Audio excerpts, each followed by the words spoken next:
Assalamualaikum warahmatullahi wabarakatuh. Halo teman-teman semuanya. Jadi pada video kali ini gue bakal ngebawain materi lagi buat string UAS sistem operasi. Jadi mungkin gue coba perkenalan diri lagi. Mungkin ada yang gak ikut pas string sebelumnya. Jadi kenalin, nama gue Anesan Dirvanansa, gue dari S1 Sistem Informasi Angkatan 21. Ini ada LinkedIn gue, kalau mungkin mau mutualan, mau connect, boleh banget. Terus mungkin agak disclaimer sedikit ya.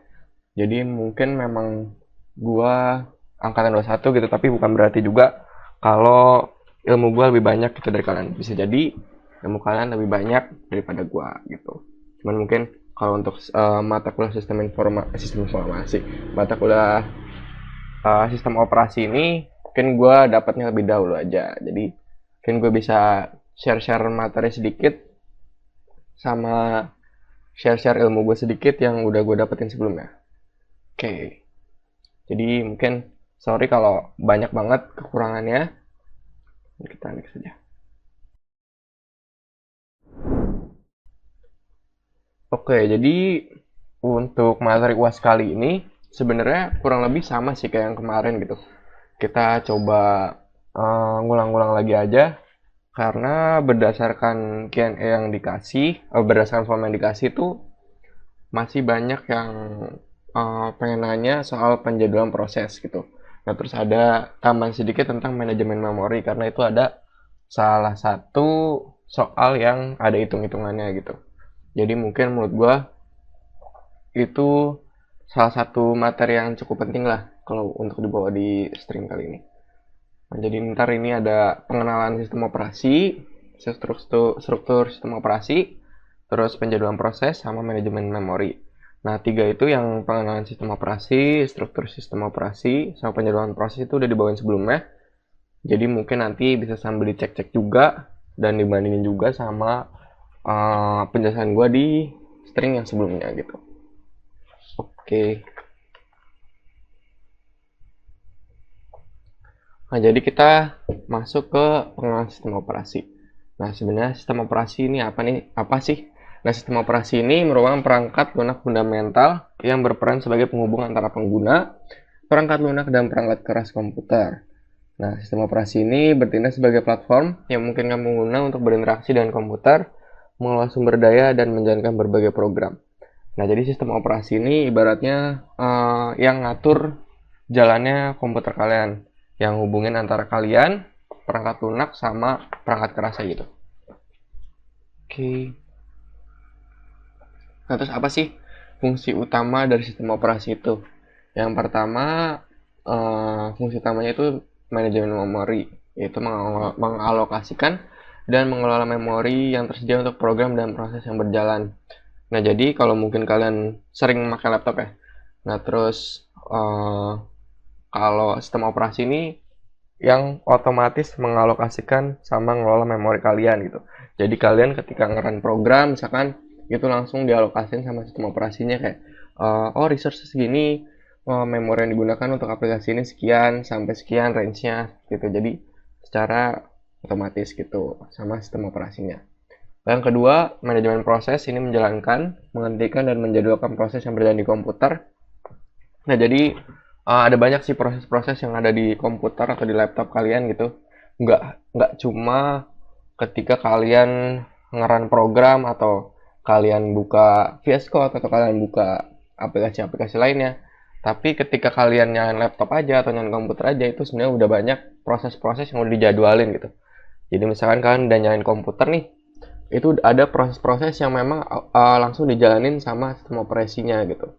Misalkan langsung proses untuk melihat indikator baterai dan lain-lain. Jadi memang banyak proses-proses yang sebenarnya itu dijalankan gitu ketika kalian baru nyalain komputer.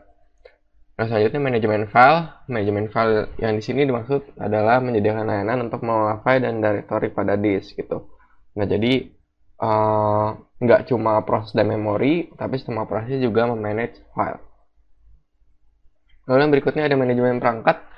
manajemen perangkat ini mengontrol dan mengelola perangkat keras yang terhubung ke komputer. Jadi device-device yang kalian pakai kayak mouse atau mungkin keyboard, kalian pakai keyboard eksternal gitu kalau di laptop, atau mungkin kalian pakai monitor dan lain-lain, itu di-manage juga oleh sistem operasi ini. Jadi memang sistem operasi ini cukup banyak banget fungsi utamanya sebagai apa ya? Mungkin kalau di kita sebagai otaknya gitu. Jadi sebagai yang ngatur segala macamnya.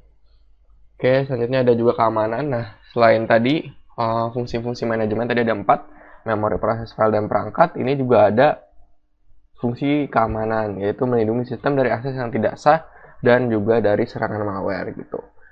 Nah, mungkin yang kita ketahui juga kalau sistem operasi Windows itu juga punya sistem keamanannya, itu ada Windows Security Defender. Oke. Nah, jadi kayak tadi nih, mungkin sedikit penjelasan lebih dalam lagi. Nah, sistem operasi ini kalau di dunia nyata bisa juga diibaratkan sebagai kepala restoran. Nah, kepala restoran ini bisa mengatur peralatan, menerima pesanan, mengkoordinir koki, dan juga menjaga keamanan.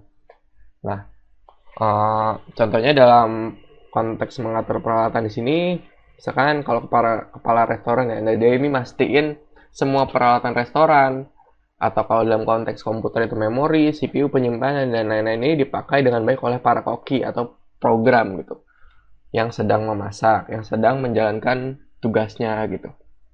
Nah, para restoran ini juga, atau dalam konteks sistem operasi ini juga menerima pesanan atau menyediakan menu, atau mungkin yang kita sering sebut tuh antarmuka gitu, berupa icon dan jendela agar kita dapat mengetahui menu apa saja yang bisa dan ingin dipesan, atau program apa aja yang mau dijalanin.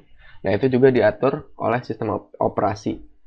Nah, makanya sistem operasi ini biasanya juga punya antarmuka yang beda gitu. Ada kalau Windows mungkin kita harus lihat gitu. Terus kalau teman-teman pakai Linux juga di praktikum itu juga beda kan antarmukanya gitu. Nah, terus selanjutnya juga mengkoordinir koki. Nah, mengkoordinir koki ini memastikan para koki atau program-program ini tidak berebut peralatan atau berebut resource gitu, dan bisa bekerja sama dan melayani pesanan kita atau menjalankan program. Nah, jadi sistem operasi ini juga mengkoordinir nih program-program atau tas-tas yang kita lakukan. Nah, jadi contohnya kita ngeran banyak aplikasi gitu. Nah, sistem operasi ini yang ngatur resource-nya, kayak mungkin aplikasi A diberikan resource segini, diberikan kemampuan untuk mengakses CPU sebanyak sekian persen, lalu memorinya sekian megabyte misalkan, seperti itu. Lalu menjaga keamanan, ini sistem operasi ini juga sebagai seperti sapam restoran yang memastikan tidak ada tamu tak diundang atau mungkin biasanya berbentuk malware masuk dan mengganggu program yang sedang bekerja. Seperti itu. Nah, mungkin ini ada sedikit sejarah singkat aja soal sistem operasi. Ini ada dua pendahulunya, itu ada Unix dan juga CP/M. Nah, Unix ini dikembangin tahun 1969 oleh Ken Thompson dan Dennis Ritchie di Bell Labs. Ini terkenal dengan stabilitas, keamanan, dan skalabilitasnya. Nah, ini berbasis kernel monolitik. Ini mungkin kalau sekarang ini pengembangannya itu ada Linux, macOS, Solaris, dan FreeBSD. Ini biasanya digunakan di server, workstation, dan perangkat tertanam. Sebenarnya juga banyak dipakai di device-device biasa gitu. Cuman kalau dilihat sekarang itu lebih banyak device-device sekarang tuh makanya Windows gitu, atau mungkin macOS. Jarang pakai Linux. Linux itu lebih sering dipakai di server atau di virtual machine. Nah, terus ada CP/M atau Control Program Monitor. Ini dikembangkan tahun 74 oleh Gary Kildall di Digital Research. Nah, ini berbasis CP/M 80. Itu sistem operasi 8 bit yang dirancang untuk microprosesor Intel 8080. Nah, ini mungkin kalau teman-teman pernah dengar gitu ada MS-DOS. Nah, ini salah satu core-nya gitu dari MS-DOS.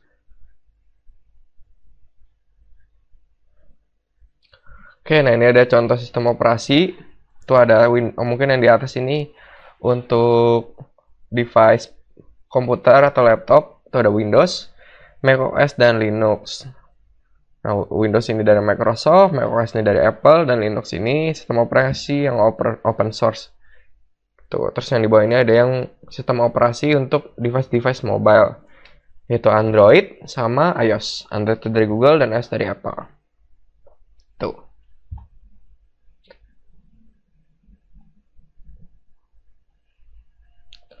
Nah, lalu kita masuk ke materi selanjutnya, yaitu penjadwalan proses. Mungkin ini reminder juga gitu, mungkin ada yang udah ikut sebelumnya, ini sebagai apa ya, pengingat aja, kita review ulang. Terus bagi yang belum join sebelumnya, mungkin ini materi yang baru gitu. Nah, penjadwalan proses ini adalah suatu mekanisme fundamental dalam sistem operasi yang bertugas untuk menentukan proses mana yang akan dieksekusi CPU pada waktu tertentu. Nah, mekanisme ini berperan penting dalam memastikan pemanfaatan CPU yang optimal, menjamin fairness antar proses, meningkatkan waktu tanggap, dan memenuhi kebutuhan quality of service yang beragam. Nah, jadi seperti yang tadi udah gue jelasin, kan proses itu banyak ya. Tidak hanya menjalankan program A, menjalankan program B, tapi ada banyak proses-proses yang dilakuin sebenarnya sama suatu komputer itu. Bisa ratusan bahkan sampai ribuan proses gitu. Nah, sistem operasi ini yang ngatur, yang mengkoordinir supaya antar proses ini berjalan dengan baik dan nggak saling tabrakan dan berebut resource-nya gitu.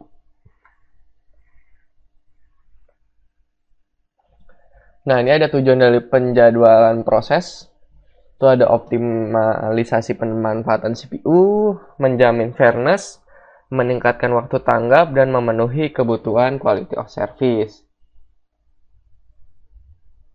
Nah, ini ada istilah-istilah yang bakal sering kalian temuin atau udah kita temuin gitu di materi-materi yang udah dilewatin.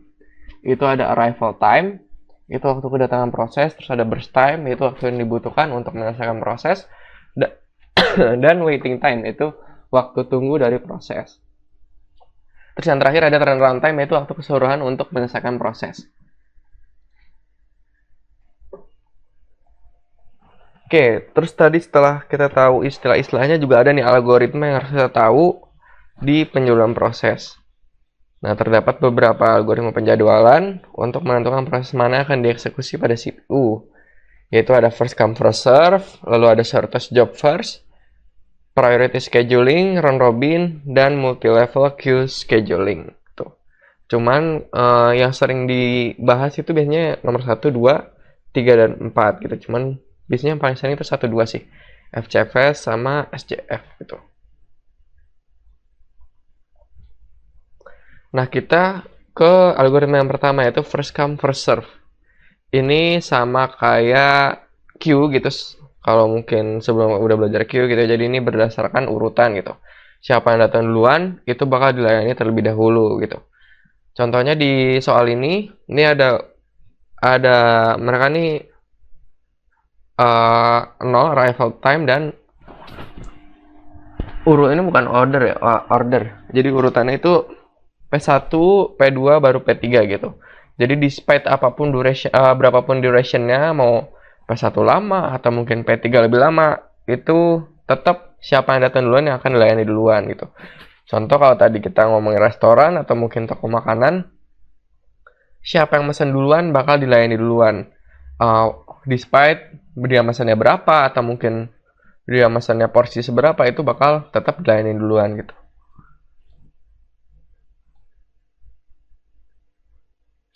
Nah, terus ada shortest job first, yaitu proses yang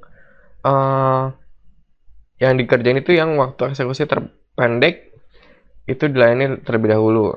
Nah, itu SJF ini sebenarnya ada dibagi dua lagi, yaitu non preemptif dan preemptif. Nah, kalau tadi itu berdasarkan urutan, kalau shortest job ini dikerjakan yang lebih singkat dulu mana gitu. Jadi misalkan kalau tadi konteksnya makanan juga, jadi siapa yang mesennya paling dikit. Let's say ada yang mesen sate 50 tusuk, lalu ada yang mesen sate juga 10 tusuk. Walaupun yang 50 tusuk ini datang duluan, tapi yang 10 tusuk ini dikerjain terlebih dahulu gitu. Karena dia pengerjaannya lebih singkat. Nah, terus apa sih non-preemptif atau preemptif? Nah, non-preemptif ini proses sedang berjalan tidak dapat dihentikan sampai selesai. Jadi, ketika dia udah mulai memproses A, terus B datang, itu dia tetap harus nyelesain A dulu, walaupun B ini lebih singkat gitu. Let's say yang A membutuhkan waktu 10 detik, yang B cuma 2 detik. Nah, pas A ini ngerjain selama beberapa detik, tiba-tiba B datang gitu kan, dengan durasi yang lebih singkat. Nah, kalau non-preemptif ini, dia harus nyelesain A-nya dulu, baru berpindah ke B-nya. Nah, kalau yang preemptif itu perbedaannya, kebalikannya. Jadi dia dapat dihentikan. Kayak tadi, misalkan A-nya udah dikerjain, terus datangnya lebih singkat, dan di antara ngerjain kedua itu lebih singkat yang B, berarti dia bisa pindah ngerjain yang B dulu gitu. Jadi bisa berpindah. Contohnya di sini nih. Ini ada P1, P2, P3, P4 gitu. Nah, dia ngerjain P1 dulu, terus P2 datang. Akhirnya dia ngerjain P2 dulu. Terus P3 datang, P3 dia kerjain dulu, baru habis itu P2 yang sisanya, terus P4, baru P1 lagi. Tuh. Nah, ini nentuinnya gimana? Ini nentuinnya berdasarkan burst time-nya atau waktu yang dibutuhin untuk ngerjain prosesnya gitu. Nanti kita bakal bahas lebih dalam lagi. Oke, nah terus ada priority scheduling. Ini priority scheduling ini berdasarkan prioritas lebih tinggi gitu. Jadi bukan siapa yang datang duluan atau siapa yang lebih singkat, tapi ada urutan prioritasnya tertentu. Ada yang mana yang memang sudah diatur, oh ini dikerjain dulu, ini dikerjain dulu gitu. Walaupun lebih mudah yang A atau mungkin lebih duluan datang yang B, tapi tetap misalkan prioritasnya nyuruh C yang duluan, C bakal tetap jalan duluan. Gitu. Ini lebih mudah dibandingkan dengan yang SJF preemptif. Itu cara ngitungnya lebih mudah. Nah, terus round robin ini teknik di mana setiap proses ini mendapatkan waktu CPU yang sama secara bergiliran. Nah, jadi kalau tadi itu lebih ke nyesain per proses-prosesnya. Nah, kalau round robin ini dia ngerjainnya per kuantum. Jadi nanti ada diketahuin di soal, misalkan kuantum 5 detik, nah berarti itu bakal bergiliran tuh ngerjainnya. P1 5 detik, habis itu pindah P2, habis itu pindah P3 5 detik, 5 detik, 5 detik, dan seterusnya sampai selesai gitu. Jadi bakal pindah terus. Gitu.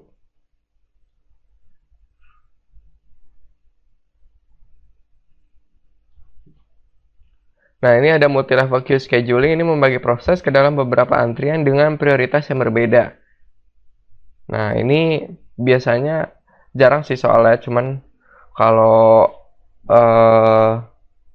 itu biasanya kayak gini nih, ada contoh soalnya. Nah, ini ada biasanya soalnya di ini sih dikasih tahu kayak misalkan lebih condong ke arrival-nya atau apa. Jadi prioritasnya urutannya gimana? Misalkan mau ngerjain yang arrival dulu berdasarkan waktu datang, berarti itu dulu. Ntar kalau udah sama mungkin bisa dihitung burst time atau ada urutannya gitu. Cuman itu jarang sih ditemuin di soal. Nah, selanjutnya ini ada materi yang belum dibawain di sebelum UTS, itu manajemen memori. Nah, selain manajemen proses, ini juga ada manajemen memori. Manajemen memori ini adalah salah satu fungsi penting yang ada di sistem operasi yang bertanggung jawab untuk mengelola penggunaan memori dari komputer. Nah, fungsi ini memastikan bahwa setiap proses yang berjalan ini memiliki akses ke memori yang dibutuhkannya dan mengoptimalkan penggunaan memori secara keseluruhan untuk meningkatkan kinerja sistem. Nah, fungsinya itu mengatur alokasi ruang memori ini biar bisa dipakai sama proses-proses yang aktif, sehingga pengolahan dan pemberian fasilitas input-output ini terhadap banyak proses dapat dilakukan secara efisien gitu. Nah, jadi dia yang ngatur itu tadi alokasi ruang memori per prosesnya. Misalkan proses ini membutuhkan memori segini, disediakan sama sistem operasinya sekian. Seperti itu, dan dibagi-bagi agar semua proses ini dapat bekerja secara efisien gitu tanpa berebut resource memorinya. Nah, ini juga ada algoritmanya. Jadi ini yang juga ngadasarin gue kenapa bawa materi ini juga. Nah, jadi ada algoritma pengalokasian memori dengan partisi dinamis. Nah, itu ada 4 yang cukup sering dipakai, itu first fit, best fit, next fit, sama worst fit. Nah, first fit ini mengalokasikan hole pertama yang besarnya mencukupi. Jadi nanti ada, kita lihat soalnya. Jadi ada kotak-kotak gitu, ada hole-hole-nya gitu yang bisa kita taruh memori-memorinya. Nah, ini langsung ketika muat langsung ditaruh gitu. Jadi ibarat kalau kita punya rak buku gitu, kita mau naruh buku yang besar gitu, tapi ukuran rak bukunya tuh beda-beda setiap levelnya. Jadi yang paling bawah tuh lebar sekian, yang atasnya lebar sekian. Nah, itu kita urutin dari bawah. Mau bukunya muat nggak ya di paling bawah? Kalau nggak muat, ditaruh di atas. Kita coba di atasnya. Kalau nggak muat, ditaruh di atasnya. Begitu muatnya di atasnya, langsung ditaruh gitu tanpa mempertimbangkan ini pas atau enggak gitu. Jadi begitu muat langsung taruh aja. Nah, terus yang kedua best fit. Ini mengalokasikan hole terkecil yang besarnya mencukupi. Nah, ini dia beda sama first fit. Kalau first fit kan begitu muat langsung ditaruh ya. Nah, kalau best fit ini dia bakal nyari yang paling pas gitu. Misalkan lebarnya 20 cm lubangnya, terus ternyata ini bukunya 18 cm. Oh, sepertinya nih paling paling bagus gitu dibanding naruh di rak yang lebih gede gitu. Sebenarnya kan muat juga tapi tidak efisien. Nah, terus next fit ini mengalokasikan hole pertama yang besar mencukupi. Pencarian ini dimulai dari akhir pencarian sebelumnya. Nah, jadi ini langsung sebenarnya ini kurang lebih sama sih kayak first fit. Cuman ini pencariannya dimulai dari akhir dari pencarian sebelumnya gitu. Nah, kalau yang first fit ini dimulai dari awal. Jadi misalkan dari atas, ya dari atas lagi. Tapi kalau next fit ini bakal dari pencarian yang terakhir. Nah, worst fit ini kebalikannya best fit. Ini bakal ditaruh di hole terbesar yang tersedia. Jadi misalkan kita mau naruh yang 5 cm, ini bakal ditaruh di hole terbesar yang tersedia. Misalkan ada 100 cm ditaruh di situ gitu. Ini namanya algoritma worst fit. Oke, mungkin di situ dulu materinya. Kita bakal coba pindah ke contoh soal.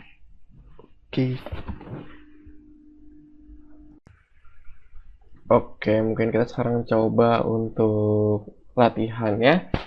Sini ada beberapa soal sih, dan ada beberapa juga yang udah dibahas di apa namanya string sebelumnya. Cuman nggak apa-apa, kita coba bahas lagi aja. Mungkin barangkali ada yang belum ikut di string sebelumnya. Oke, jadi ini adalah soal dimana di sini ada 4 proses dan ada arrival time-nya nih ada 0, 4, 10, 6. Jadi ini adalah proses yang datangnya beda-beda waktunya. Terus ada juga burst time, ini lama prosesnya dalam detik. Nah, terus diketahui yang sedang menunggu kolom CPU sebagai berikut. Gambarkan Gantt chart dan tentukan rata-rata waktu tunggu dengan algoritma penjadwalan FCFS, SCF non preemptif, SCF preemptif, dan round robin dengan quantum time 2. Kayak ini yang sebelah kanan, apa abain aja, ini catatan yang sebelumnya. Oke, mungkin kita coba terus dulu. Oke, jadi pertama kita analisis dulu soalnya.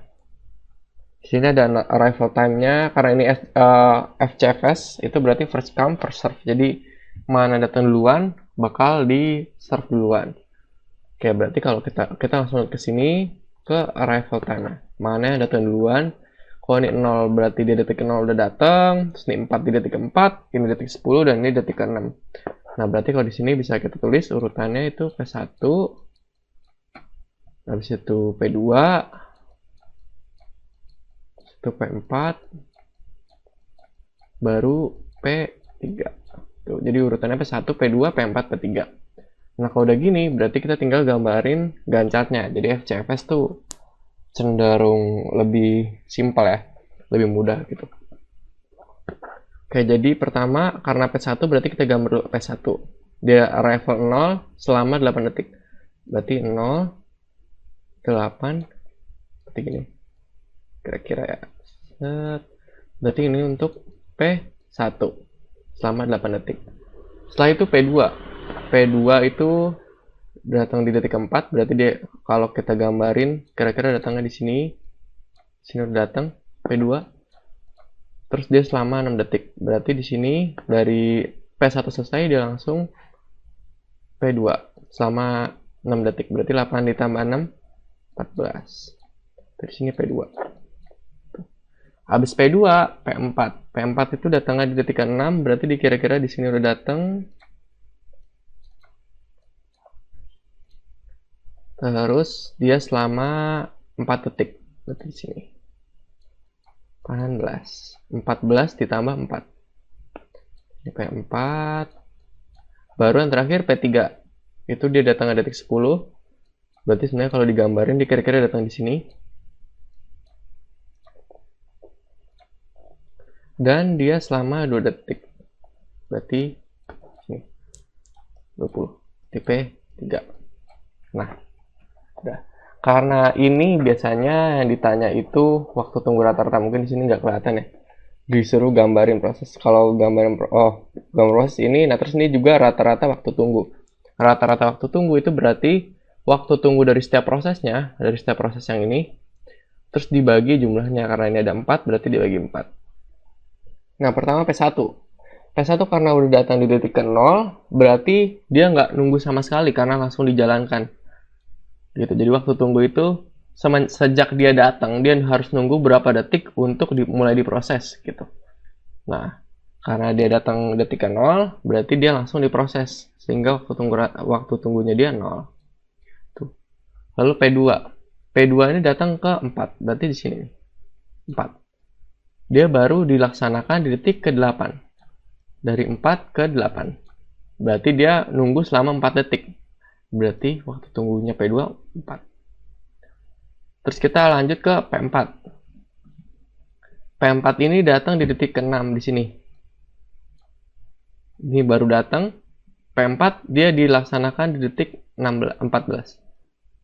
Di sini. Dia nunggu dari 4 sampai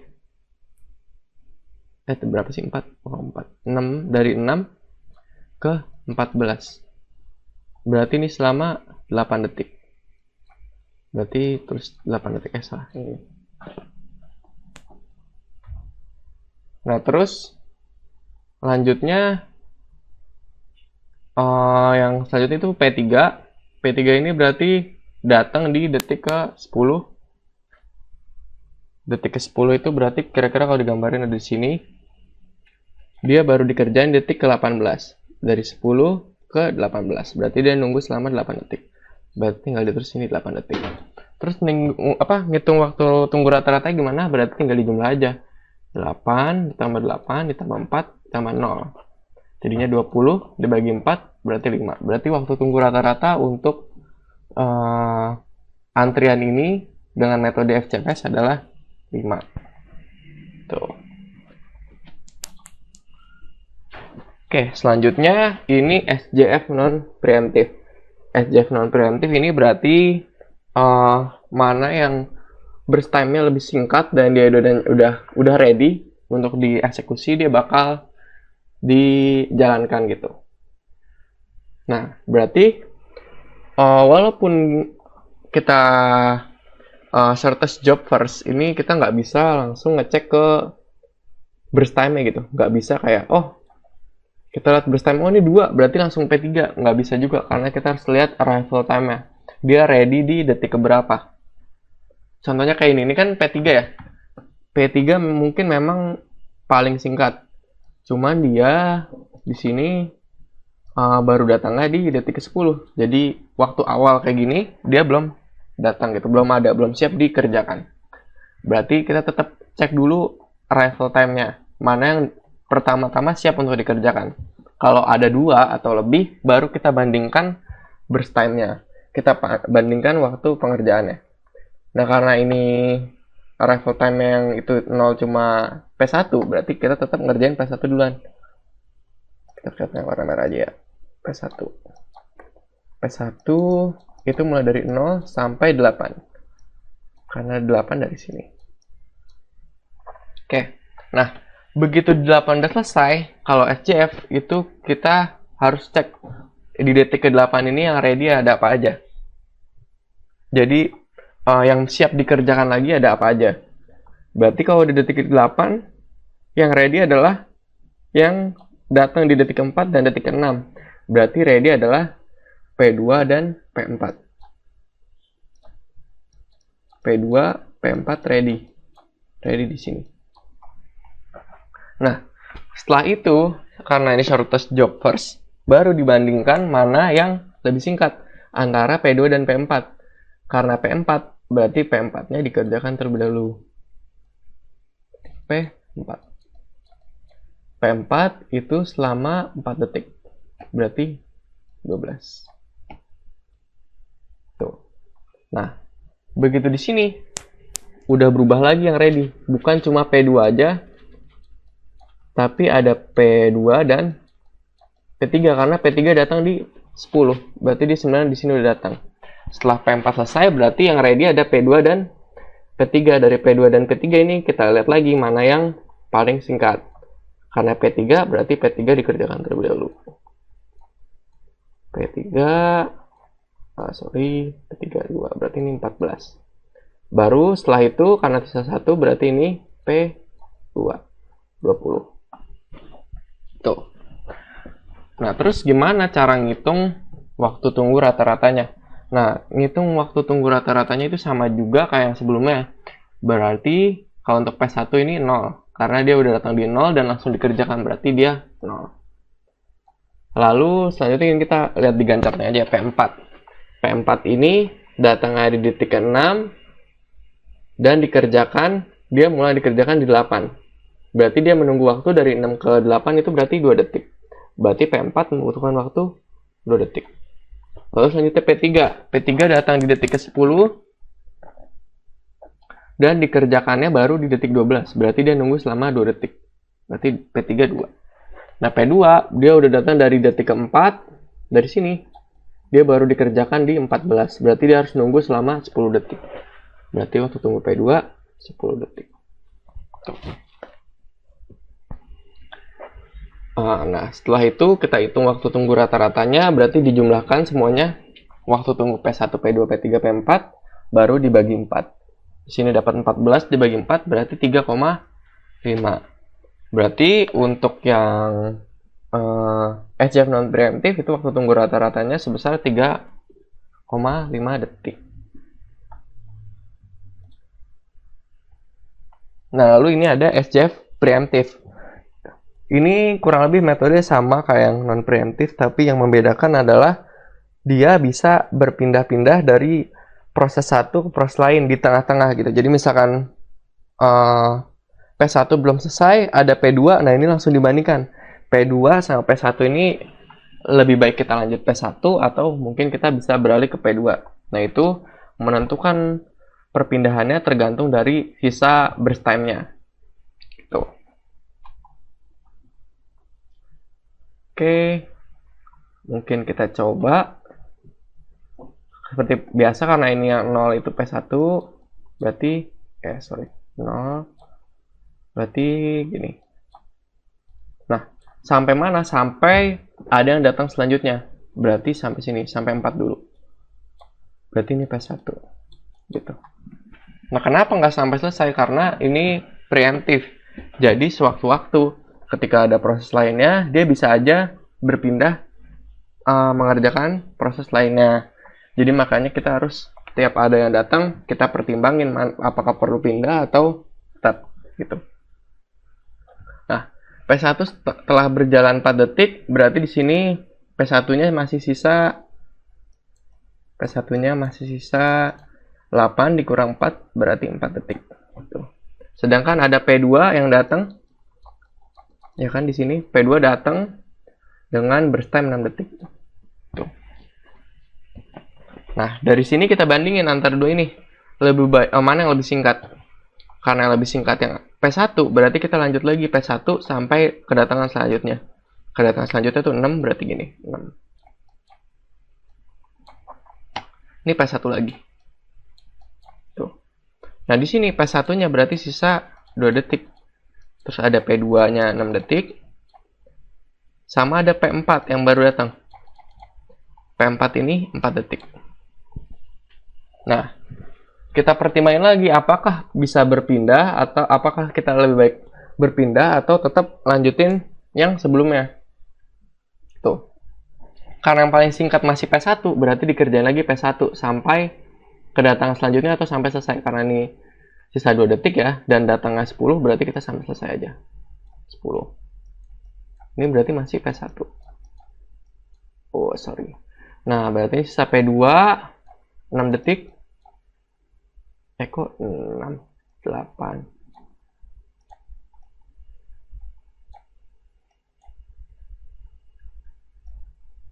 Berarti P2 dan P4. P4-nya 4 detik. Tuh. Berarti di sini lanjutnya kita kerjain yang P4 sampai yang selanjutnya datang. P4. Berarti sampai 10. Ini P4. Berarti di sini P2-nya 6. P4-nya sisa 2 detik. Sama datang P3. P3 ini 2 detik. Nah, karena P4-nya tinggal diselesaikan, berarti kita P4-nya diselesain aja. Yaitu 2 detik. Walaupun sama ya, jadi tetap lanjut ke P4. Berarti ini 12. Ini P4. Ini P2 6. P3 2. Tuh. Berarti karena P3, berarti di sini P3 ini 14, sisanya 20, baru P2 gitu. Berarti P1 P1 P1 P4 P4 P3 P2. Nah, P1 karena nunggunya 0 berarti 0. Terus P4 ini ngerjainnya di 8. Sedangkan dia datang di 6 ya kan, P4 datangnya di 6, ngerjainnya di 8, berarti dia nunggu selama 2 detik. Atau ini biasanya penulisannya gini, 8 dikurang 6. Ini bisa juga, ini supaya ningkatin ketelitian gitu. Nah, terus P3 ini ngerjainnya di 12, dia datangnya di 10. Berarti dia nunggu selama 2 detik. Terus P2, dia ngerjainnya di 14, dia datangnya di 4, berarti 14 kurang 4, 10. Berarti sama, 10 tambah 2 tambah 2 tambah 0, 14 dibagi 4, 3,5. Berarti waktu tunggu rata-rata untuk FJ preemptif itu 3,5 detik. Nah, terus yang terakhir di sini itu round robin. Nah, kalau round robin ini dia bakal berpindah dari proses yang ada itu dengan jangka waktu 2 detik. Tuh. Ini berarti gini, ini agak cukup susah nulisnya. Ini 0, 2, 4, ini tulis ya. Karena ini step 2 detik.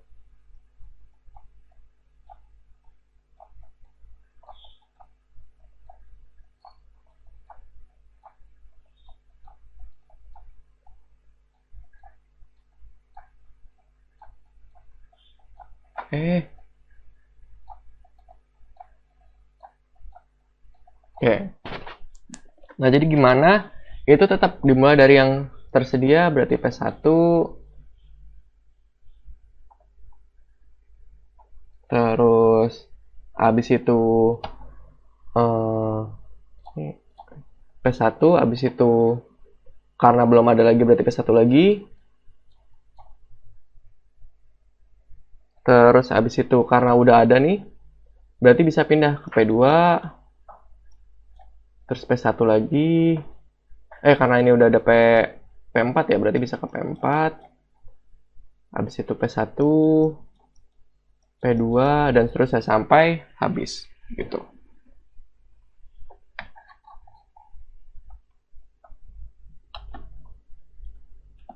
Habis ini P1 masih ada 2 detik lagi, berarti P1, P2,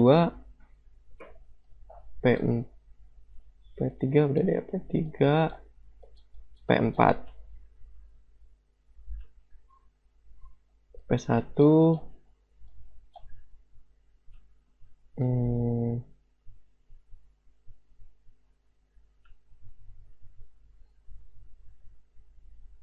P2 gitu. Nah, ngitung waktu tunggunya itu cukup ini ya, cukup agak klise. Oke, jadi untuk P1 ini berarti dia nggak cuma 0, tapi kayak dilihat di sini. Di sini dia nunggu 0, terus di sini dia ada nunggu lagi nih. Ya kan? Supaya bisa dikerjain lagi. Nunggu selama 4 detik, baru dia nunggu selama 6 detik. Berarti dia nunggu selama 10 detik. Untuk P2 dia datangnya di 4. Ini berarti dia langsung dikerjain. Terus dia nunggu lagi selama 4. Terus dia nunggu lagi selama selama 6. Berarti 4 ditambah 6, 10 juga. P3. Untuk P3 dia datang di 10 di sini. Dia baru dikerjain di 12. Berarti dia nunggu selama 2 detik. Untuk P4 dia datang di 6 di sini.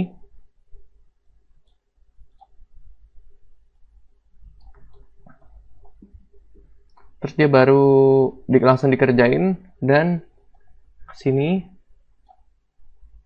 dari 8 sampai ke 14 dia nunggu selama 6 detik. Selama 6 detik.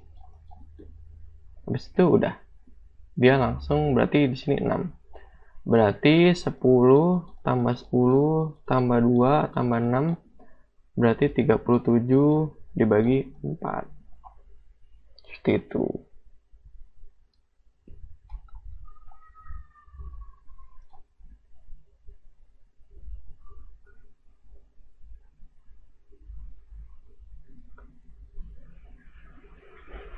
Oke, mungkin ini contoh soal lainnya. Ini ada contoh kasus penjadwalan proses dan menggunakan algoritma FCFS dengan mencari waktu tunggu rata-rata setiap proses. Jika terdapat 4 proses dengan kedatangan P1, P2, P3, P4 yang terlihat dalam tabel berikut. Oke, first come, first serve. Berarti ini yang datang duluan akan dikerjakan terlebih dahulu. Karena yang datang P1 berarti langsung aja selama 10 detik.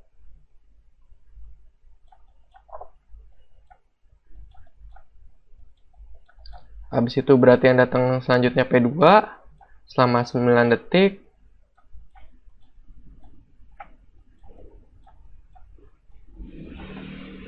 Habis itu P3 selama 8 detik.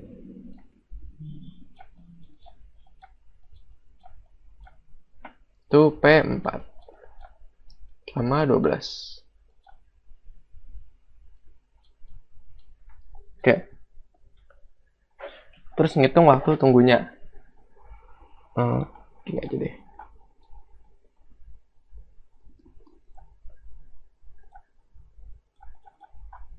Nah, berarti untuk P1 dia nggak nunggu sama sekali karena langsung dikerjakan, berarti 0.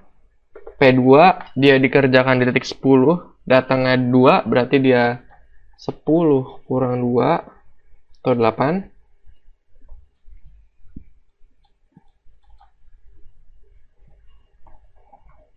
Lalu untuk P3 dia dikerjakan di 19, nunggunya apa? Datangnya di detik 3, berarti 19 dikurang 3, 16. Lalu P4 itu datang di 27, dikerjakan di 27, datang di 5, berarti 27.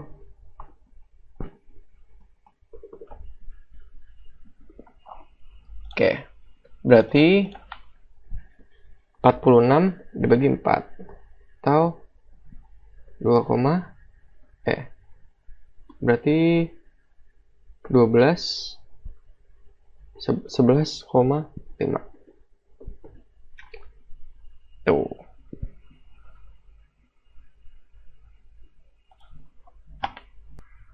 Oke, nah selanjutnya ini ada request juga pertanyaan soal manajemen memori. Nah, terdapat partisi memori 100K, 500K, 200K, 300K, dan 600K. Bagaimana algoritma first fit, best fit, dan worst fit menempatkan proses bla bla bla bla bla. Algoritma mana yang menggunakan memori secara efisien? Berarti ini ada first fit, best fit, dan worst fit. Nah, berarti kalau manajemen memori itu biasanya kita pakai kotak-kotak gitu.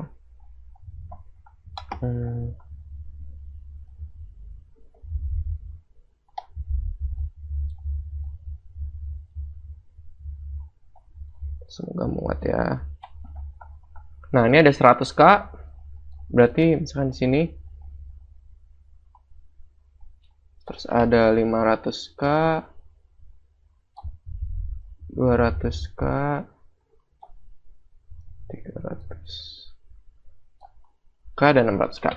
Nah, ini gimana? Jadi 0 sampai 100 worst fit, ini aja deh. Agak jelek ya, apalah, anggap aja bagus.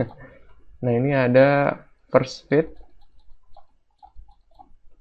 ini best, ini worst. Kurang kelihatan ya, putih ya. 0 terus dulu deh ya. Ini 0, 100. Ini maksudnya ini kan kayak kotak ya. Jadi 0 sampai 100 berarti di sini cukup 100K gitu ya. Nah, terus ini 500 berarti 100 tambah 600, ini 600. Jadi 100 sampai 600 karena di sini muat 500. Nah, terus 200 berarti di sini 800. Habis itu 300 berarti 1100 sama 1700. Nah, pertama adalah first fit. First fit ini dimana yang muat pertama langsung diisi di situ. Oke, karena ini kan berurutan ya 212, berarti kita 212 nih, kita mau ditaruh di mana? Kalau ditaruh di sini, kan kita dari atas ya. Dari sini, ini nggak muat karena cuma muat 100. Kalau di sini ada 500 kan, 100 sampai 500, 100 sampai 600, berarti di sini muat 500K. Berarti karena dia muat 212 langsung ditaruh di sini. 212. Gitu. Nah, selanjutnya itu 417K. 417K kita cek lagi dari atas. 0 nggak muat di sini, 100 nggak muat. Di sini udah ada, berarti nggak bisa. Di sini 200 adanya, tapi kita butuh 400, berarti nggak muat juga. Di sini 300 adanya, cuman kita butuhnya 400 nggak muat juga. Nah, di sini nih, ini 600 berarti muat nih, 417. Gitu. Langsung ditaruh di sini. Nah, terus 112 kita baca lagi dari atas. Di sini muat nggak muat. Ini udah ada. Di sini 200 kita butuh 112. Oh, berarti muat. Ditaruh di sini berarti. Gitu. Jadi tinggal naruh-naruhin prosesnya di mana yang cukup sesuai sama kotak-kotak memorinya ini. Kalau first itu dia begitu ketemu yang muat, jadi dari atas begitu ketemu yang muat langsung ditaruh. Kalau base nanti kita coba praktekin. Nah, terus udah 112 berarti 426. 426 dari atas nggak muat, ini udah ada. Di sini nggak cukup. Nah, berarti 426-nya di luar. Alias nggak bisa dikerjakan, dia harus menunggu yang lain selesai. Begitu ada tempat yang muat, baru langsung dikerjakan. Gitu. Jadi berarti 426-nya ditunggu di luar. Itu untuk yang first fit. Nah, kalau best fit ini bakal nyesuaiin tempatnya. mana yang paling yang pas tapi nggak kebanyakan tempat gitu. Kayak ini kan ini kan space-nya 500 ya, tapi ditaruhnya 212. Nah, itu kan cukup boros. Nah, base ini bakal nyari tempat yang kira-kira paling pas. Nah, 212 berarti kira-kira dia bisa ditaruh, kalau di sini nggak bisa. Di sini bisa, tapi sangat banyak sisanya. Di sini ada 200, tapi nggak muat, berarti di sini sebenarnya paling bagus. Karena dia space-nya 300 ya. Bisa dimasukin 200, ini paling pas.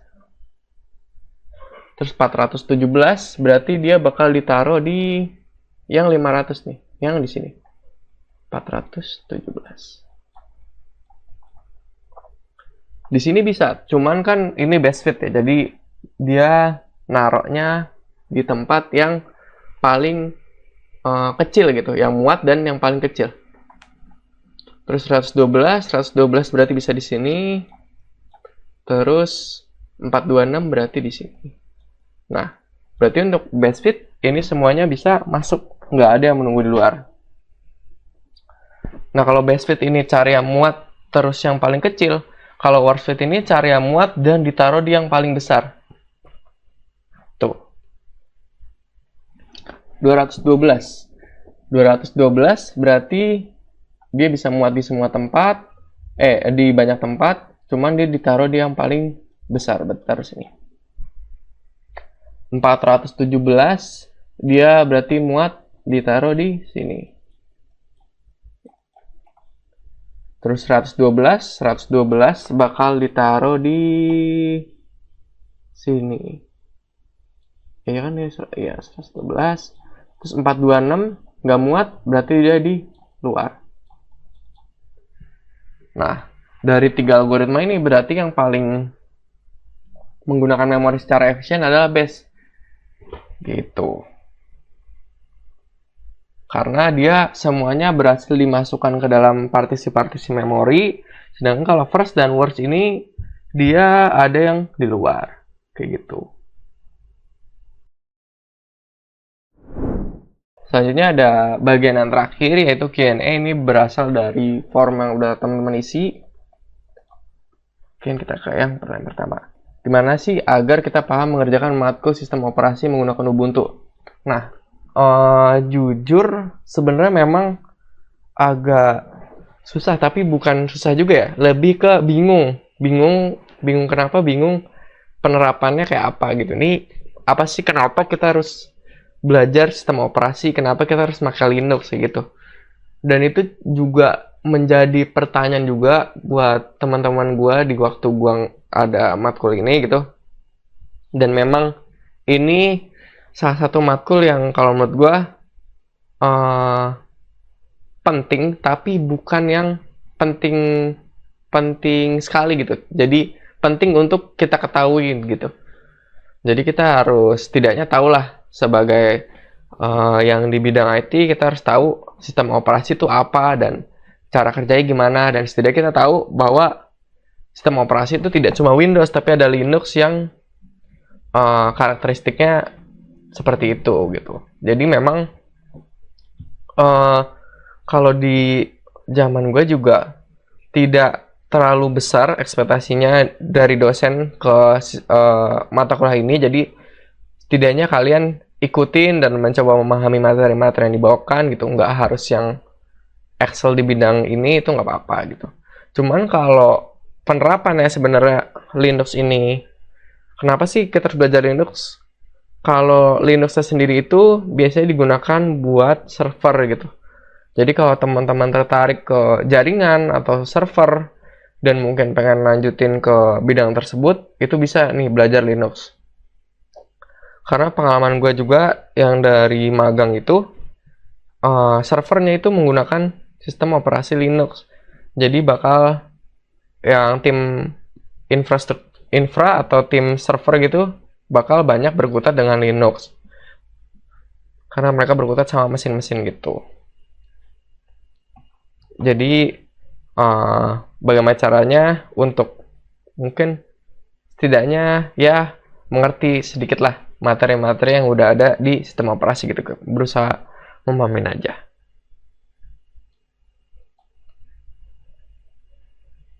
Nah, terus cara mengubah setting izin akses file atau directory menjadi RRR. Nah, setahu gue ini ada sih modulnya di waktu gue ada sistem operasi, mungkin di kalian juga ada. Mungkin coba nanti dicek aja. Nah, jadi yang nggak tahu ya bisa atau enggak, cuman kalau di Windows ini kan kita nyeting directory itu udah kelihatan dari GUI gitu ya. Mungkin teman-teman jarang ngatur akses ini, tapi ini bisa diatur. Biasanya kayak misalkan kalian buka filenya, terus kalian klik kanan, kalian properties, terus kalian edit nih aksesnya. Misalkan kalau admin bisa ngebuka file ini, kalau enggak dia harus mereka nggak bisa buka file ini kayak gitu. Itu bisa diatur sebenarnya. Cuman kalau di Windows memang udah ada grafikal ya. Cuman kalau di Linux gue nggak tahu sih, harusnya ada juga sih kayak settingan gitu. Cuman kita belajar untuk secara manual gitu, jadi dari command prompt, dari terminal, supaya kita terbiasa sama terminal. Yaitu tadi kalau misalkan kalian tertarik ke server, itu bakal berkutat dengan terminal gitu, terminal Linux lebih khususnya. Nah, jadi kalau setting access directory ini kodenya ini chmod, terus 3 angka sama nama file atau nama directory gitu. Ini bakal ngatur akses dari directory atau file itu. Nah, terus 444 ini maksudnya apa sih? Nah, jadi di sini tuh ada 4 jenis ya, ada read, write, execute, sama no permission. Read ini cuma bisa ngebaca, cuma bisa ngebuka.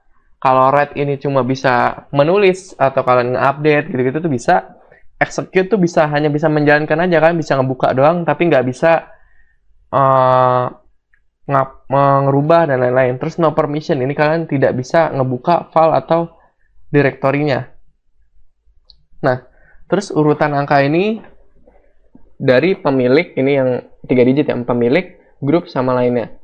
Contoh kalian pengen bikin pemiliknya all access, terus grupnya no permission, dan lainnya juga no permission. Berarti chmod 7. 7 ini dari mana? Dari 4 ditambah 2 ditambah 1 gitu. Jadi simpel. Jadi read, write, execute, kalian mau RWX berarti 4 tambah 2 tambah 1 berarti 7. Chmod 7, terus grup dan lainnya itu bakal no permission, berarti 700, terus nama file atau nama directory. Kalau mau read write aja berarti 6. Chmod 6 berarti pemilik, grup, sama lainnya itu cuma bisa read sama write doang, nggak bisa execute kayak gitu. Atau kalian pengen read dan execute aja berarti 41 berarti 5. Chmod 555 berarti pemilik, grup lainnya cuma bisa read dan execute gitu. Jadi mungkin nanti kalau yang nanya ini bisa coba lagi dibuka modul, harusnya ada sih, karena ini kalau nggak salah dipraktekin juga di praktikum gitu. Mungkin teman-teman ada yang kelewat, ini bisa dicek lagi. Terus scheduling, round robin, FCFS, dan lain-lain. Nah, ini udah dibahas juga di pertemuan ini, dan juga udah dibahas di pertemuan sebelumnya, yang sebelum UTS. Mungkin nanti teman-teman bisa cek lagi terkait scheduling ini. Dan memang sistem operasi ini kalau menurut gue yang cukup menantang ya, itu di bagian schedulingnya atau manajemen proses atau manajemen memorinya tuh. Karena kalau yang lain kan lebih ke teori ya, mungkin teman-teman bisa ngapalin teorinya atau mungkin bisa searching di internet teorinya. Cuman kalau untuk ngitung ini memang perlu pemahaman khusus, baru kita bisa ngitungnya tuh. Nah, terus masih kurang paham terkait materi yang teori terkait perhitungan manajemen memori. Oke, nah ini tadi juga udah gua singgung. Kebetulan dia nanyanya yang ini gitu, soalnya langsung ngasih soalnya. Nah, ini juga udah gue bahas. Nah, mungkin nanti bisa teman-teman cari di internet lagi, latihan soalnya, dan mencoba praktekin apa yang tadi udah gue jelasin gitu. Jadi ini kalau dibandingin scheduling ya, ini menurut gue lebih simpel sih manajemen memori, karena kita cuma naruh proses-proses ke dalam kotak ya berdasarkan peraturan-peraturan tertentu. Kalau first fit itu kita urutin dari atas, begitu muat langsung taruh, pokoknya. Nah, kalau best fit ini kita cari mana yang muat dan tidak makan banyak tempat, bakal ditaruh di situ. Nah, kalau worst fit ini kebalikannya, kita cari yang muat dan makan banyak tempat, kayak gitu. Nah, biasanya bakal paling efisien adalah best fit. Cuman itu juga kita harus membuktikannya gitu ya.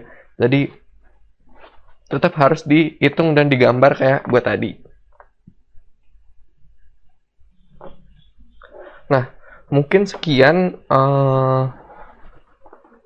string UAS pada kesempatan kali ini. Gua harap teman-temannya bisa merasa terbantu dengan apa yang udah gue jelasin, dan semoga nanti UAS lancar, dan semoga dengan adanya gue di sini membantu kalian bisa membantu pemahaman kalian soal sistem operasi gitu. Oke, itu saja. Kurang lebihnya mohon maaf. Wassalamualaikum warahmatullahi wabarakatuh. Terima kasih semuanya.